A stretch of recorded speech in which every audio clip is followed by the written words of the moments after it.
Hello நண்பர்களே, குவைத்தில் நீங்கள் தப்பே செய்யலைனாலும் உங்கள்கிட்ட யாராவது போலீஸ் உடை அணிந்து துட்டு கேட்டாங்க அப்படின்னா 112 அப்படிங்கிற உள்துறை அமைச்சக நம்பருக்கு உடனடியாக கால் பண்ணுங்கள்.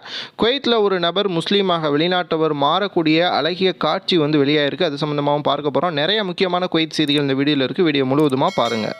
முதல் செய்தி, குவைத்தில் இப்போ ஃபிங்கர் வச்சுட்டு ஊருக்கு அனுப்பணும்னா டெம்பரவரியாக இருக்கக்கூடிய அந்த டிப்போர்டேஷன் சென்டருக்கு அனுப்புவாங்க. அந்த இடத்துல 24 வயது மதிக்கக்கூடிய ஒரு வெளிநாட்டவர் என்ன பண்ணியிருக்காருன்னா, அங்கே இருக்கக்கூடிய பாத்ரூமில் இருக்கக்கூடிய தண்ணீர் குழாயெல்லாம் உடச்சி அராஜகம் பண்ணியிருக்காரு.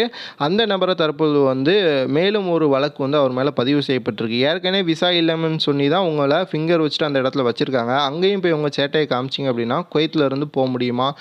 இந்த மாதிரியான செயல்களில் இந்த மாதிரி போலீஸில் பிடிபட்ட பிறகு யாருமே செய்யாதீங்க. அவர் கேட்டதற்கு என்ன சொல்கிறாருன்னா, என்கிட்ட இருக்கக்கூடிய மொபைலை ஒழிச்சு வைக்கிறதுக்கு இந்த மாதிரி செஞ்சுட்டேன் அப்படின்னு சொல்லியிருக்காரு. குவைத்தை பொறுத்த வரைக்கும் எல்லாமே தெளிவாக இருக்குது. சட்டத்திட்டங்கள்லாம் சரியாக இருக்குது. ஸோ ரொம்பவே கவனமாக இருங்க. சின்ன தப்பு செஞ்சாலும் நீங்கள் வாழ்க்கை முழுதும் குவைத் ஜெயிலில் தான் இருக்க வேண்டியிருக்கும். குவைத்தில் தப்பே நடக்கக்கூடாதுன்னு உள்துறை அமைச்சகம் வெறித்தனமாக வேலை பார்த்துட்டு இருக்காங்க. கடந்த சில நாட்களில் மட்டும் 565 இடங்களில் குவைத் முழுவதும் ரைடு நடந்திருக்கு, போலீஸ் செக்கிங். இதில் 12,219 போக்குவரத்து விதிமீறல்கள், 192 குடியிருப்பு சட்டம் மீறியவர்கள் உட்பட 404 நபர்களை கைது செய்திருக்கு குவைத்தினுடைய போலீஸ். அது மட்டும் இல்லாமல் 114 நபர்கள் போதைப்பொருள் யூஸ் பண்ண வழக்குகள், அதே போல் விற்ற வழக்குகளில் கைது செய்யப்பட்டிருக்காங்க.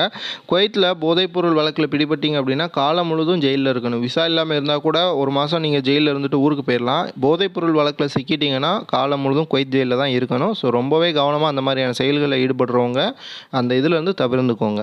அடுத்ததாக, குவைத்தில் 900 தினாரை வங்கியிலிருந்து எடுத்துகிட்டு வெளியே வந்த வெளிநாட்டவர்கிட்ட 2 போலீஸ் உடை அணிந்த திருட்டு பசங்க என்ன செஞ்சுருக்காங்கன்னா, நாங்கள் போலீஸு, உன்ட்ட போதைப் பொருள் இருக்கிறதா எங்களுக்கு சந்தேகம் இருக்குது, நீ வச்சுருக்க துட்டை கொடுத்துட்டு போலீஸ் ஸ்டேஷனுக்கு வா அப்படின்னு சொல்லியிருக்காங்க.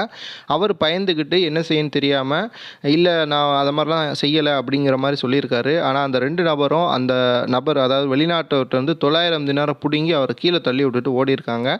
தற்பொழுது குவைத்தினுடைய போலீஸ் நிலையத்தில் ஒரு வழக்கு பதிவு செய்யப்பட்டிருக்கு. அந்த நபர்கள் அங்கே இருந்த எல்லா காட்சிகளும் வங்கியினுடைய கேமராவில் பதிவு செய்யப்பட்டிருக்கு. அது யார் என்ன அப்படிங்கிறத தீவிரமாக தேடிக்கிட்டு இருக்கோம் அப்படின்ட்டு குவைத்தினுடைய போலீஸ் தெரிவிச்சிருக்காங்க. ஸோ ரொம்பவே கவனமாக இருக்கணும். குவைத்தில் போலீஸாகவே இருந்தாலும் சரி, நீங்கள் தப்பு செய்யலை அப்படின்னா தாராளமாக 112 அப்படிங்கிற நம்பருக்கு மொபைல்லேருந்து சின்னதாக டைப் பண்ணி அடிங்க. கண்டிப்பாக உடனடியாக போலீஸ் உதவி கிடைக்கும் உங்களுக்கு. அடுத்ததாக, குவைத்தில் இருக்கக்கூடிய வெளிநாட்டவர்கள் யாராவது முஸ்லீம் மார்க்கத்தை ஏற்றுக்கொள்ளணும் அப்படின்னா அவங்களுக்கு எப்படி அந்த நடைமுறை இருக்கும் அப்படிங்கிறது தெரியாமலே நிறைய பேருக்கு இருக்கும். அந்த மாதிரியான ஒரு வீடியோ தான் தற்பொழுது வெளியாயிருக்கு. ஒரு உகாண்டா நாட்டை சார்ந்த வெளிநாட்டவர் இஸ்லாம் மார்க்கத்தை ஏற்றுக்கொள்ளக்கூடிய காட்சிகள் வெளியாயிருக்கு. இந்த வீடியோனுடைய கடைசியில் அதை இணைச்சிருக்கேன். இந்த வீடியோ குறித்து உங்களுடைய கருத்துக்களை கீழே கமெண்ட் பாக்ஸில் பதிவு பண்ணுங்கள். சேனலை மறக்காமல் சப்ஸ்கிரைப் பண்ணிவிட்டு உங்களுடைய நண்பர்களுக்கும் இந்த வீடியோவை ஷேர் பண்ணிவிடுங்க.